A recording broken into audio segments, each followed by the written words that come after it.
आज हम बात कर रहे हैं जो पाकिस्तान की शासन प्रणाली है उसके बारे में। और यहाँ से जो दो तीन प्रश्न बनते हैं दोस्तों। पाकिस्तान, जैसा कि आप जानते हैं कि जब ब्रिटिश इंडिया का विभाजन हुआ भारत और पाकिस्तान के रूप में दो नए देश जहां बनाए गए, तो 14 अगस्त 1947 को जो है वो पाकिस्तान को आज़ादी मिली। या यूं कहें कि ब्रिटिश इंडिया से जो एक भारत और दूसरा जो पाकिस्तान है, तो पाकिस्तान का जो निर्माण हुआ वो 14 अगस्त 1947 को पाकिस्तान का निर्माण हुआ।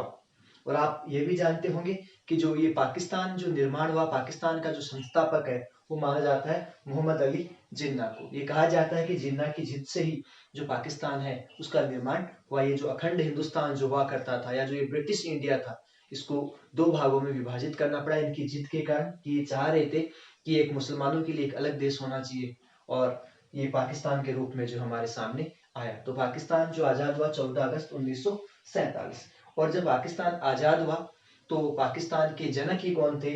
मोहम्मद अली जिन्ना।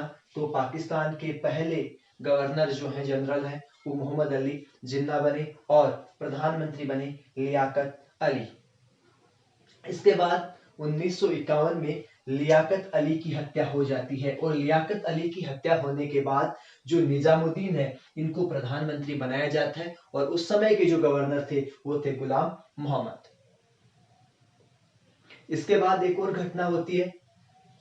निजामुद्दीन जो है उनकी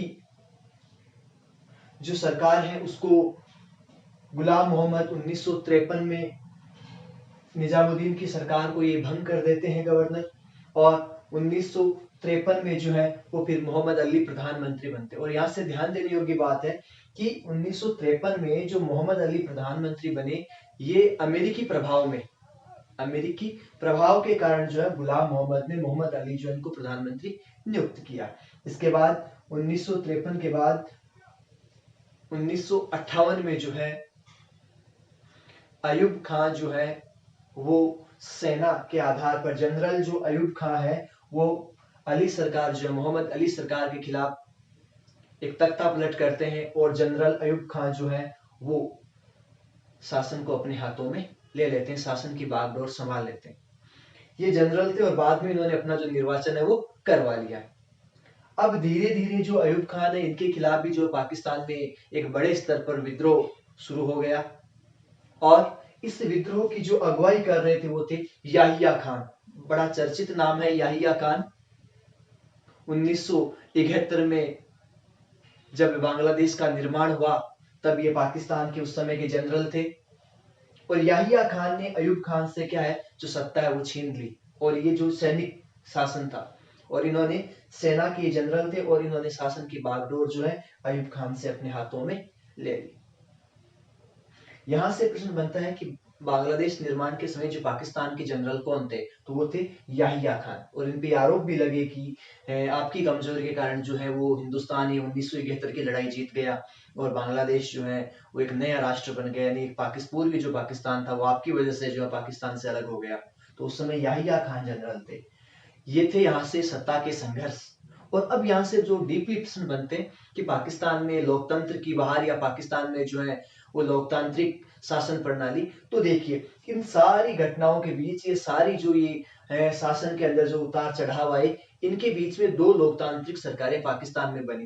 पहली सरकार बनी 1971 से 1977 तक, और ये बनी जुल्फिकार भुट्टो की, और ये लोकतांत्रिक सरकारें थी। ये दोनों जो सरकारें थी, ये दोनों ही दोस्तों आपको ध्यान देना है, ये दोनों सरकारें जो थी वो दोनों सरकारें लोकतांत्रिक डेमोक्रेटिक सरकारें ये दोनों बनी। दूसरी सरकार बनी 1989 से 1999 तक जो है वो थी बेनजीर भुट्टो की सरकार। तो यहाँ से प्रश्न बनेगा कि पाकिस्तान में जो निर्वाचित जो सरकारें कौन सी थी? एक थी जुल्फिकार भुट्टो की, और दूसरी थी बेनजीर भुट्टो की। इसके बाद 1999 के बाद आपने देखा होगा कि जो जनरल परवेज मुशर्रफ है वो शासन को जो है अपने शासन की बागडोर अपने हाथ में ले लेते हैं, और 1999 से 2008 तक जो है वो परवेज मुशर्रफ जो है वो सत्ता को अपने पास रखते हैं। और उसके बाद उन्हें जो है पाकिस्तान में 2008 के बाद जो पाकिस्तान के अंदर जो है वो एक वापस लोकतंत्र का रास्ता जो है वो शुरू होता है, और 2008 से लेके और वर्तमान तक जो है पाकिस्तान लोकतंत्र की राह पर जो है वो चल रहा है। अब यहाँ से जो है एक प्रश्न ये बनता है कि पाकिस्तान में जो लोकतंत्र को लेकर कौन सी कठिनाइयां जो है पाकिस्तान में सामने आई। हमें ये ध्यान रखना है पाकिस्तान में जो है लोकतंत्र क्यों मतलब जो स्थापित नहीं हो पाता, या वहां पे जो लोकतंत्र को लेकर कौन सी कठिनाइयां जो है पाकिस्तान के सामने आ रही है। एक चीज आप ये जानते हैं कि पाकिस्तान में जो है वो धर्म गुरु, ध्यान देने योग्य बात है, पहला बिंदु, दो बिंदु हमसे पूछे जाएंगे। पाकिस्तान में धर्म गुरु और जो सेना है, पाकिस्तान में धर्म गुरु और जो सेना है, इनका वहां पे क्या है, दबदबा है। धर्म गुरु और सेना का जो पाकिस्तान में दबदबा है। और दूसरा बिंदु यह है कि पाकिस्तान के अंदर जो है क्या है, भारत और पाकिस्तान को लेकर तनाव रहता है। तो भारत और पाकिस्तान के बीच ये जो तनाव है, इस कारण वहां सेना की जो भूमिका है वो क्या है, ज्यादा बढ़ जाती है। मतलब सेना को लोग ज्यादा पसंद करते हैं, पाकिस्तान की सेना को, क्योंकि वो ये लगातार आरोप लगाते हैं कि पाकिस्तान की सरकार तो नाकाम है हिंदुस्तान के साथ मतलब मुकाबला करने में, तो हमारी सेना जो है ये हिंदुस्तान के साथ मुकाबला कर रही है। तो अगला जो बिंदु हमारा बनेगा कि पाकिस्तान में जो है भारत पाक तनाव के कारण, भारत पाक तनाव के कारण, भारत पाक तनाव के कारण सेना की भूमिका क्या हो जाती है, अहम हो जाती है। भारत जो पाक तनाव के कारण सेना वहां क्या हो जाती है, उसकी भूमिका जो है वो क्या हो जाती है, अहम हो जाती है, महत्वपूर्ण हो जाती है। तो ये दो बड़ी ऐसी चुनौतियां हैं पाकिस्तान के अंदर, जिसके कारण जो लोकतंत्र है वो पाकिस्तान में स्थापित नहीं हो पाता। मैं एक बार पूरा जो आपका वापस रिवाइज करवा देता हूँ। पाकिस्तान का जो जन्म होता है वो है 14 अगस्त 1947, और किस आधार पर हुआ, ब्रिटिश इंडिया को जो दो भागों में बांटा गया, एक बना भारत और दूसरा बना पाकिस्तान। पाकिस्तान किसकी जिद पर बना, या पाकिस्तान का जनक किसको कहा जाता है, पाकिस्तान का जनक जो है वो मोहम्मद अली जिन्ना को कहा जाता है।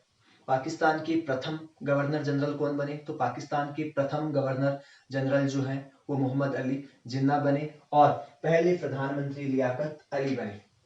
लियाकत अली की हत्या के बाद निजामुद्दीन प्रधानमंत्री बनते हैं, गुलाम मोहम्मद वहां के क्या बनते हैं, गवर्नर जनरल बनते हैं। उसके बाद जो निजामुद्दीन की सरकार को 1953 में जो है वो गुलाम मोहम्मद के द्वारा भंग कर दिया जाता है और प्रधानमंत्री बनाया जाता है मोहम्मद अली को, और अमेरिका के दबाव के कारण। उसके बाद मोहम्मद अली से 1958 में जो जनरल अयूब खान है वो बगावत कर देते हैं, और यहाँ पे जो सैन्य शासन है वो स्थापित हो जाता है। और इसके बाद इन्होंने ये दिखाने के लिए कि पाकिस्तान में जो है वो लोकतांत्रिक शासन है, इन्होंने अपने आप को क्या करवा लिया, निर्वाचित करवा लिया। लेकिन इनके खिलाफ भी विद्रोह जो है वो हो जाता है, और जो वहां के जो जनरल होते हैं याहिया खान, वो शासन को अपने हाथ में ले लेते हैं। भारत और जो पाकिस्तान की 1971 की जो लड़ाई हुई, उस समय जो पाकिस्तान के जो गवर्नर थे वो थे याहिया खान।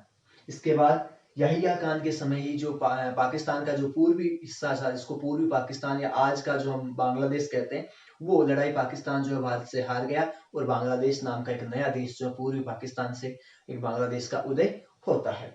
फिर यहीं से प्रश्न बनते हैं, पाकिस्तान की जो है दो लोकतांत्रिक सरकारें कौन सी रही, एक थी जुल्फिकार भुट्टो की सरकार और दूसरी थी बेनजीर भुट्टो की सरकार। और अब 2008 से पाकिस्तान में जो है अभी तक स्थायी लोकतंत्र है, इनके बारे में श्योर कुछ नहीं कहा जा सकता। मैं यही कह रहा हूँ, अभी तक है, कल हो या ना हो ये इनके ऊपर डिपेंड करता है, क्योंकि इनको खुद को नहीं पता कि हमें किस ओर जाना है। इनकी बस एक ही रट है कि कश्मीर हमारा है, लेकिन इनको ये नहीं पता कि उनकी जो 22 करोड़ की जो आबादी है उसके क्या हाल है, किस प्रकार वहां समस्याएं हैं। इनको विकास से कोई लेना देना नहीं है, इनका केवल एक ही मुद्दा है, कश्मीर, कश्मीर और कश्मीर। लेकिन उम्मीद करते हैं कि ये लोग अपने डेवलपमेंट पे ध्यान देंगे, और भारत के साथ इनके रिश्ते अच्छे होने चाहिए, हम उम्मीद भी करते हैं, ताकि दोनों पड़ोसी राष्ट्र जो हैं एशिया महाद्वीप में जो है वो एक नई ऊर्जा के साथ आगे बढ़े। धन्यवाद।